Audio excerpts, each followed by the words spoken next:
السلام الله عليكم ورحمة الله وبركاته. دعوة ريال dhagaystayaal waxaan halkaan idinka soo gudbinaynaa salaan qaali ah waana ku mahadsantihiin sida aad nala socotaan mar walba inta aad u guda galin dhagaysiga macluumaadka aan ku soo wado aynu dhamaanteen shaydaanka iska naarno bisinkan aan qabsano a'uudu billahi minash shaytaanir rajiim bismillaahir rahmaanir rahiim. mawduucana maanta wuxuu ku saabsan yahay jinku sidaan wada ogsoonahaybaa waa makhluuq ka mid ah makhluuqaadka uu eebbaweyne abuurtay jalla wacala wuxuuna la mid yahay bila'aadanka wuxuu leeyahay noocyo kala duwan sida bila'aadanku u leeyahay cadaan madow indhayar gaalo islaam ayuu jinkuna u leeyahay noocyo fara badan marka laga soo tago muuqaal ahaan iyo waxyaabaha aynu ku kala duwannahay waxaa jira waxyaalo kale oo fara badan oo aynu ku kala duwannahay inagu maalinkii waynu shaqaysanaa habeenkiina waynu seexanaa halka jinku habeenkii uu soo baxo jinku wuxuu awoodaa inuu isku ekaysiiyo xayawaanaadka iyo waliba bila'aadanka laakiin inagu ma awoodno bila'aadanka ilaahay abuurtay lacala haddii uu soo weeraro waa in aad leedahay xoog xeelad iyo awood aad iskaga difaacdo laakiin jinku wuu ka tabaryar yahay bila'aadanka haddii aad magaca eebbe xusto maalin dhan ayuuna agtaada imaanaynin kana fogaanaya jinku aad ayuu u badan yahay tiradiisa caqligaagu ma suuraysan karo malaayiin balaayiin ilaa milyaar kuma qiyaasi karno waxaana keenaysa sida uu u tarmo ama uu u dhalo aabbaha uu ka soo farcamay jinku waxaa lagu magacaabaa jaan sida inagu aan oga soo farcannay nabiyullaahi aadam calayhi salaam abuurid ahaan innaga uu inaga horreeyey waa xaqdiid madax adag in badan ayuuna eebbe subxaanahu wa tacaala halaagay noocyadiisana waxaa ka mid a kow jinka dayaxa ama aljin alqamari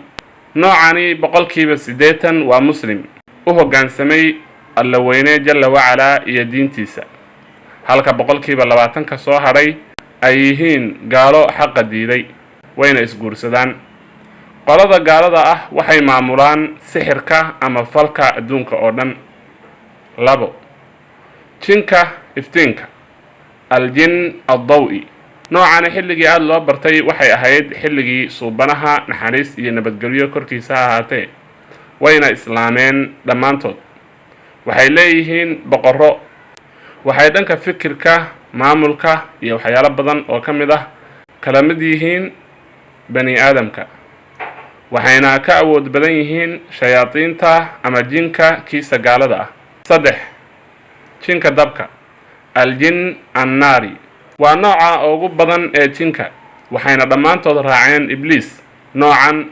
iyo ibliis iyo qaybo ka mid ah noocii aan soo sheegnay ee nooca dayaxa aljin alqamari loo yaqaano waxaa la isku dhahaa shayaadiin maadaama ay yihiin jinka kuwooda gaalada ah iyo kuwa soo socdaba sidoo kale bila'aadanku wuxuu leeyahay kuwa xaqdiid ah oo ibliis raacay kuwaasna waxaa loo yaqaanaa shayaadiin al-insi afar jinka biyaha aljin almaa'i noocani wuxuu inta badan ku nool yahay meelaha biyaha leh sida badaha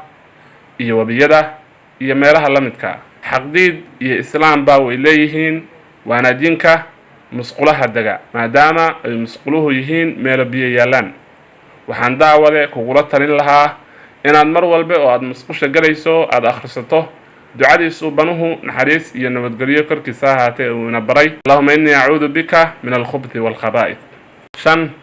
jinka ciidda aljin at-turabi wuxuu ku nool yahay meelaha laga guuray iyo meelaha wasakhda iyo qashinku yaallo ee aan u habboonayn in la dego waana midka suxarada bila'aadamkiihi u noqdaan ama macalinka u ah waynu iska qiyaasi karnaa in jinka qaybo ka mid ah ay dhulkan aan dul saarannahay ku nool yihiin waxaadna ka garan kartaa qaybihiisa aan soo xusnay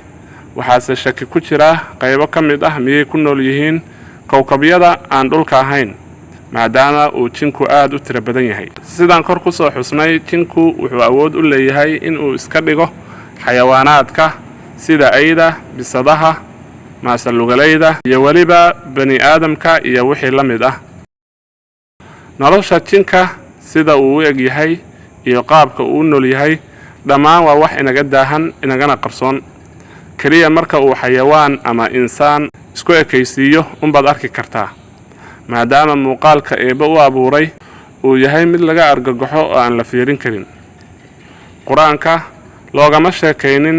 qaabka uu u samaysan yahay, qaab dhismeedkiisa